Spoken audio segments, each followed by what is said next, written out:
Pernah nggak sih ngerasa kejebak sama rutinitas? Misalnya, kalau ke restoran, pesannya itu-itu lagi. Atau kalau berangkat kerja, lewatnya jalan yang sama terus tiap hari. Nah, ternyata nih, ada kode rahasia buat ngebobol kebiasaan itu.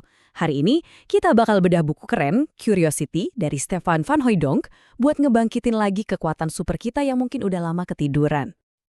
Oke, ini dia agenda kita. Kita mulai dari masalahnya dulu, yaitu perangkap konformitas. Terus kita lihat kenapa rasa ingin tahu itu solusinya, kita bedah jadi 3 dimensi biar gampang, lanjut ke formula sukses buat ngaktifinnya, dan terakhir kita bakal belajar satu skill praktis, mengajukan pertanyaan yang lebih baik. Langsung aja kita mulai ya. Oke, bagian pertama. Kita bahas dulu soal perangkap yang satu ini. Ini perangkap yang nyaman banget, saking nyamannya kita sering nggak sadar udah masuk ke dalamnya. Padahal diam-diam ini bisa mematikan potensi kita loh. Coba deh pikirin sebentar. Kamu punya restoran favorit kan?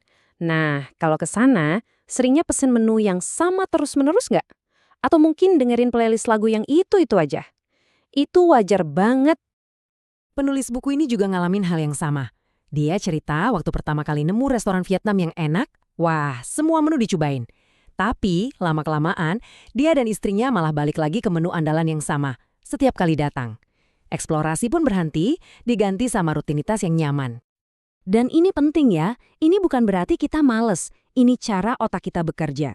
Otak kita itu suka banget sama efisiensi, dan rutinitas itu ibarat jalan pintas yang hemat energi. Jadi, kita masuk ke mode autopilot. Masalahnya, setiap kali kita memilih yang sudah kita kenal, kita sebenarnya lagi mematikan sedikit percikan rasa ingin tahu kita. Nah, disinilah letak pertarungannya. Di satu sisi ada rasa ingin tahu, yang selalu ngajak kita untuk mencari, bermain untuk menang, dan terus memperluas wawasan. Di sisi lain, ada konformitas, yang cuma pengen mempertahankan apa yang udah ada, bermain aman biar nggak kalah, dan yang penting selalu merasa benar. Beda banget kan?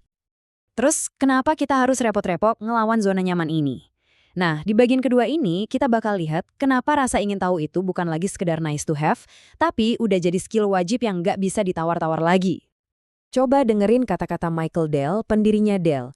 Dia bilang, nggak ada katalisator kesuksesan yang lebih baik dari rasa ingin tahu. Dan bukan cuma dia, pemimpin-pemimpin perusahaan paling inovatif di dunia, semuanya setuju. Rasa ingin tahu itu mesin utama pertumbuhan mereka. Dan ini bukan cuma omongan loh, datanya kuat banget. Coba lihat ini, 83% pemimpin yang paling top, yang kinerjanya paling bagus, itu ternyata rutin banget minta feedback kritis. Jadi mereka sengaja cari tahu di mana salahnya mereka. Beda jauh sama pemimpin yang kinerjanya biasa aja, yang cuma 17%-nya yang berani begitu. Kelihatan kan polanya? Yang sukses itu haus akan masukan, yang gagal malah menghindar. Ternyata ada penjelasan ilmiahnya juga. Waktu kita penasaran sama sesuatu, otak kita ngeluarin dopamin. Itu zat kimia yang sama yang keluar waktu kita lagi senang.